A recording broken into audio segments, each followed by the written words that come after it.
अस्सलामुअलैकुम प्यारे व्यूवर्स, कैसे हैं। उम्मीद है आप सब ठीक होंगे, खैरियत से होंगे। और मेरी अल्लाह ताला से हमेशा यही दुआ होती है कि अल्लाह ताला हर इंसान को, हर मुसलमान को जहाँ भी रखे खुश रखे। तो अल्लाह का शुक्र है मैं भी आपकी दुआओं से बिल्कुल ठीक हूँ। तो जी सुबह का वक्त होने चला है, तो मैंने कहा यहीं से ही आज व्लॉग शुरू कर देते हैं। तो मैंने मुर्गियों को निकाला बाहर। मुर्गियों को ना दाना में सुबह सुबह नहीं डालती, मोटी मोटी सी ना रोटी बना लेती हूँ। फिर उसको छोटे छोटे से ना पीसीस करके हाथों से पहले मैं बना लेती हूँ, पहले नहीं निकालती क्योंकि फिर सारी रात जो है ना वो खुड्डी के अंदर बंद रहती है ना। तो इनको जो है ना बहुत भूख लगती है, क्योंकि सर्दी की रातें माशाल्लाह से वैसी बहुत लंबी होती हैं। तो इनको थोड़ा लेट भी निकालती हूँ। एक तो रातें लंबी, ऊपर से ना मैं इनको थोड़ा लेट निकालती हूँ, जिसकी वजह से इनको काफ़ी भूख लगी होती है। फिर जब जैसे ही निकालती हूँ ना, इतने पागलों की तरह निकलते हैं, एक दूसरे के पीछे भागते हैं काटने के लिए। वो कहता है मैं खा लूँ, वो कहती मैं खा लूँ, यानी कि इतनी इनको शदीद भूख लगी होती है। इसलिए तो अब मैंने इनको जो है डाल दी है वो रोटी, तो छोटे छोटे पीसीस बना के मैंने इनको डाल दिए हैं। ये खाएंगे। फिर आज जो है ना मैंने, क्योंकि जॉब से छुट्टी की है, तो मैंने सोचा कि मैं ना खुड्डा वगैरह भी साफ़ कर लूँ, क्योंकि काफ़ी दिनों से मैंने जो चावल का जो भूसा होता है ना, जो बाकी बच जाता है चावल वगैरह साफ़ करने के बाद, चावलों का जो भूसा बचता है, तो वो ना मैंने खुड्डे के अंदर डाला हुआ है। क्योंकि सर्दियों में मिट्टी जो है नीचे, रेत वगैरह जो ठंडी हो जाती है, तो अगर ये बिछा दे तो फिर खुड्डा माशाल्लाह से गर्म रहता है और मुर्गे भी माशाल्लाह से गर्म रहती हैं। तो ये जो खाने लगी हैं, अपने काम में मसरूफ़ मगन है। उसके बाद ही मैं आई थी अपनी अम्मी के घर किसी काम से। तो अम्मी मेरी जो है वो घर पे नहीं थी। मैं इसलिए आती हूँ, कोई काम वगैरह होता है, ये मैं गुलाब के पौधे ज़रूर देखती हूँ कि मेरी अम्मी को ना गुलाब के पौधे को बहुत शौक है, चंबेली लगाने का। तो मैं यहाँ जब भी आती हूँ तो एक फूल तोड़ के ज़रूर ले जाती हूँ। ये बेर भी माशाल्लाह से बहुत लदी हुई है। और ना, और माशाल्लाह से ये बेर आपको बताऊं, पहली मर्तबा इसने इतना सारा जो है वो समर उठाया है। पहले कभी भी नहीं, ये पहली दफ़ा यानी कि इन्होंने लगाई है, और पहली दफ़ा ही जो है इनके बेर माशाल्लाह से बहुत ज़्यादा लगे हैं। और 1 साल हो गया तकरीबन इस बेर को लगाए हुए। तो माशाल्लाह से बेर बहुत लदी लदी हुई। लेकिन ना एक परेशानी ना इसके साथ ये हो गई है कि इसके अंदर जो है ना कीड़ा लगना शुरू हो गया है। जब भी हम कोई पीली बेर देखते हैं कि चलो निकालें, देखते हैं कि इसको चखें कैसा जायका है, क्योंकि पहली दफ़ा हम भी खाएंगे इसे। तो जैसे आप निकाल के चेक करते तो उसके अंदर ना कीड़ा लगा होता है। तो अब ना ये काफ़ी परेशानी की बात हुई। खुशी भी बहुत हो रही कि माशाल्लाह से बेर लदी हुई, लेकिन दूसरी परेशानी ये भी हो गई है कि इसके अंदर जो है ना अब कीड़ा लगा, इसका क्या इलाज करें। अगर आपको मालूम हो तो ज़रूर बताइएगा। तो हम भी किसी से पूछेंगे कि इसका क्या करना है, क्योंकि पहली दफ़ा ही हमने लगाई है बेर। तो मैं आई थी घर, शाम हो चुकी है, क्योंकि वो सुबह में काम वगैरह करके फिर मैंने लोग यहाँ से रात से स्टार्ट किया है।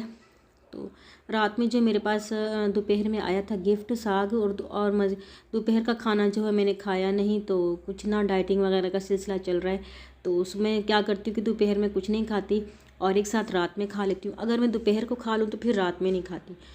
तो आज मैंने जो है दोपहर को खाना नहीं खाया। तो ये आया था जी मेरी प्यारी सी दोस्त के घर से गिफ्ट।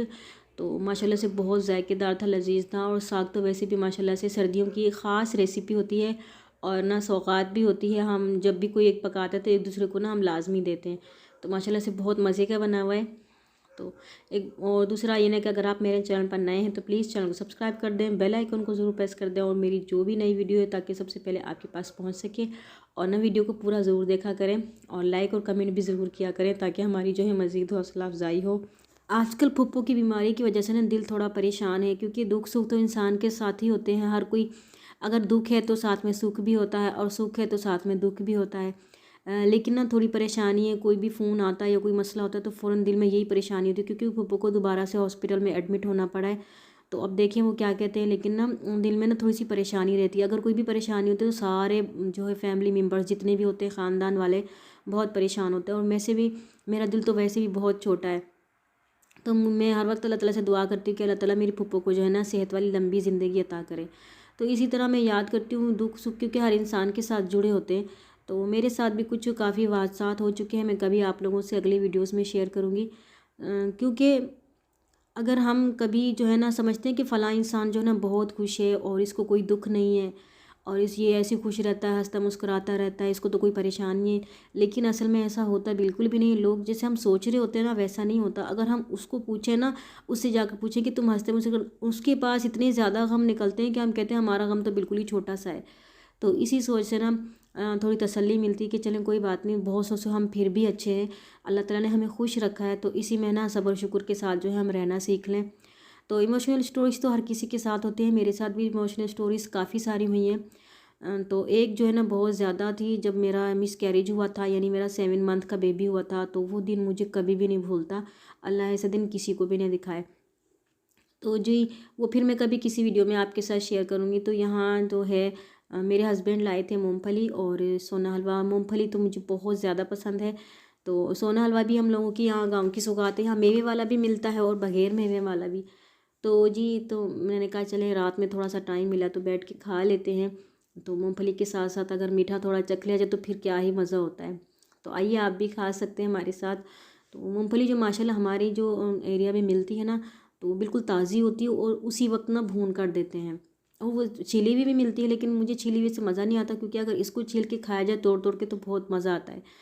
तो सोना हलवा भी मैं थोड़ा खाती हूँ, मीठा खाती तो पसंद तो बहुत ज़्यादा है, लेकिन आजकल क्योंकि मैं मेरी डाइट पे चल रही हूँ तो इसलिए जो है मैं मीठा थोड़ा बस चख लेती हूँ, ज़्यादा खाती नहीं हूँ। क्या कहते हैं कि अगर मीठा इंसान ज़्यादा खाता है ना तो उससे जो ना वेट बढ़ता है। तो मेरी कोशिश है कि मेरा वेट कम हो और मज़ीद ना बढ़े। तो बस थोड़ी मूँगफलियाँ भी बस थोड़ी सी खाऊंगी, क्योंकि पसंद ज़्यादा है और जब सामने आ जाए तो मुझसे तो रहा भी नहीं जाता। कहते हैं कि सबसे पहले ना डाइट में सबसे पहले आप ना चाय छोड़ दें, लेकिन चाय तो मेरा नशा है, मैं चाय बिल्कुल भी नहीं छोड़ सकती। दूसरी चीज़ें मैं फिर भी छोड़ देती हूँ, मूँगफलियाँ खाना छोड़ दूँगी। सब मेरे हस्बैंड कहते हैं अगर आप इस तरह नहीं करेंगी तो आपका वेट जो है बिल्कुल भी कम नहीं होगा। तो वो तो कहते हैं कोई ज़रूरत नहीं है कम करने की, लेकिन मुझे थोड़ा सा ओवर लगता है, तो मैंने कहा मैं कम करती हूँ। ज़्यादा ओवर वेट भी अच्छा नहीं होता, इससे ना बीमारियाँ बढ़ती हैं। और जो इंसान फिट रहता है, स्मार्ट रहता है, तो उससे जो ना इंसान बिल्कुल ठीक रहता है और काम वगैरह करने में भी कोई मसला नहीं होता। मेरा वेट इतना ज़्यादा तो नहीं हुआ, लेकिन मुझे ना कुछ अपने से ज़्यादा ही ओवर लग रहा है, तो इसलिए मैं कोशिशें जारी रखी हुई। लेकिन चाय जो है मुझसे बिल्कुल भी नहीं छूटती। इसके बाद जो है ये थोड़ी सी देर इनको खाने के बाद जो मैं जितना भी खाऊंगी, थोड़ा सा जो भी खाऊंगी, उसके बाद मैंने चाय जो है वो ज़रूर पीनी है। और मेरी बेटी जो है चाय बना रही है, तो आ चुकी है मेरे हाथ में चाय। अच्छा, चाय में ना हम क्या करते हैं कि दूध में थोड़ी सी ना पत्ती मिलाकर पीते हैं। तो इससे जो दूध है ना, रात को अगर दूध पिया जाए तो वो थोड़ा ना मसला करता है मेरे साथ, तो मैं उसमें थोड़ा सा पत्ती वगैरह मिला लेती हूँ, तो दूध पत्ती की तरह बना के पी लेती हूँ। इससे जो ना फिर ठीक रहता है। कहते हैं वो जो दूध का असर होता है वो ख़त्म हो जाता है और वो चाय वाली सिस्टम में जो शामिल हो जाता है। तो जी मेरा व्लॉग जो है छोटा सा आप लोगों को कैसा लगा कमेंट्स में ज़रूर बताइएगा। तो पीते हैं जी चाय, आप भी चाय पिए क्योंकि सर्दियां हैं। चाय पीने से मैं आपको नहीं रोकूंगी, उसके साथ ही मुझे दुआओं में ज़रूर याद रखिएगा। तो दीजिए इजाज़त, अल्लाह हाफिज़।